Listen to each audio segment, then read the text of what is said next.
Okay, let's unpack the state of the tech world here in early 2026. Welcome to today's deep dive, by the way.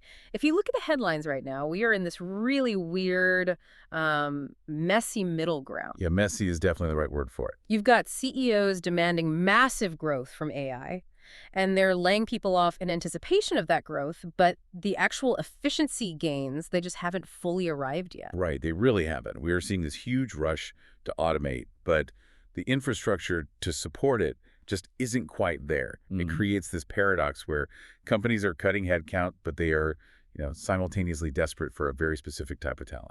Exactly. And if you are an IT professional tuning in today, especially an international one or a non-native English speaker, this landscape probably feels like a total minefield. Oh, absolutely. The pressure is really on to be this sort of AI wizard. But looking at our research stack for this deep dive, there's this massive and frankly counterintuitive demand for human skills. So our mission today is to figure out the actual playbook for you for 2026. It is definitely not business as usual anymore.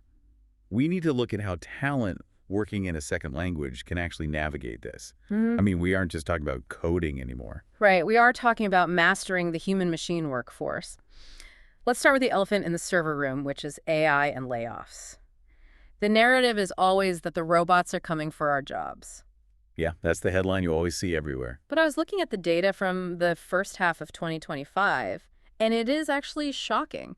Less than 1% of layoffs were actually due to AI productivity gains. That number surprises everyone I talk to. The real issue isn't that AI is too good.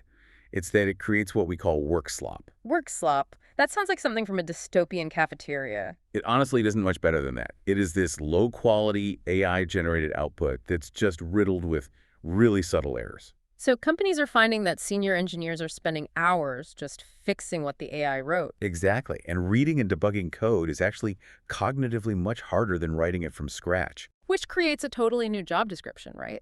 They don't just need coders anymore, they need process pros. Precisely. They need AI-assisted developers who act more like auditors, people who can actually distinguish between clean code and work slop. Which brings us to the whole hiring landscape. We keep hearing about skills-based hiring. By the end of 2026, supposedly 25% of employers are dropping degree requirements. But is that actually happening, or is it just HR PR fluff? Oh no, it is happening, and it's accelerating fast. If you can prove you have the skills to fix the work slop, the pedigree matters a lot less. But there's a catch for our international listeners. A big one, yeah. Technical skills are only part of the equation now. The stack mentioned that 85% of career success now comes from soft skills, with technical skills only accounting for 15%. That seems insanely high for a tech field. It does seem high, but for someone whose first language isn't English, this is the crucial differentiator. And we aren't talking about having perfect grammar or losing your accent. We are talking about executive communication. That feels like a bit of a buzzword. What does executive communication actually sound like in practice? Okay, imagine there's a server issue. A standard update is saying the API latency is high because the database is locking. Very technical. Right.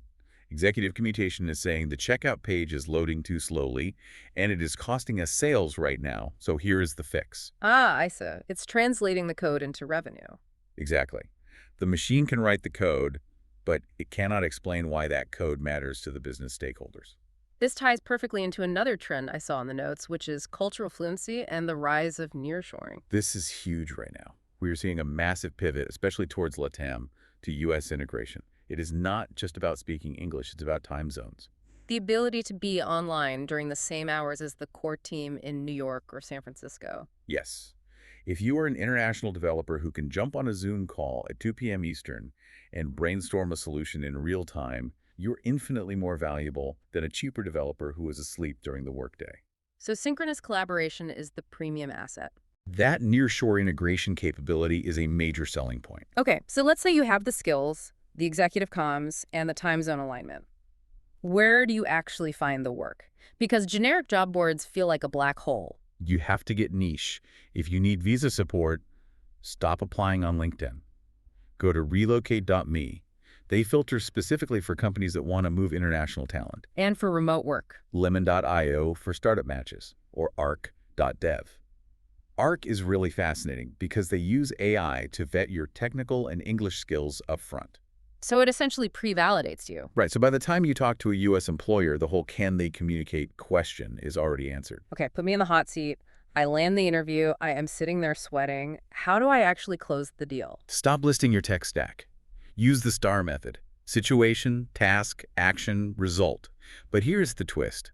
Don't just tell them what you coded, tell them how you collaborated. So instead of saying I wrote a Python script, I should say I noticed the marketing team was struggling with data, so I built a script that saved them 10 hours a week. Perfect. You are showing that you are a human in the loop. You are bridging the gap between the algorithm and the business outcome. We are seeing roles like AI operations specialists pop up, and they all require that narrative. It really seems like the complete developer of 2026 isn't the fastest coder anymore. Not at all. It is the person who can synthesize and connect the dots. So here's a thought to leave you with as we wrap up this deep dive.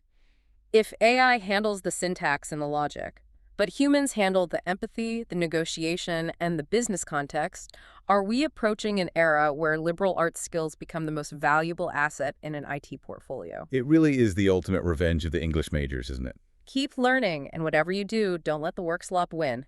Thanks for diving in with us.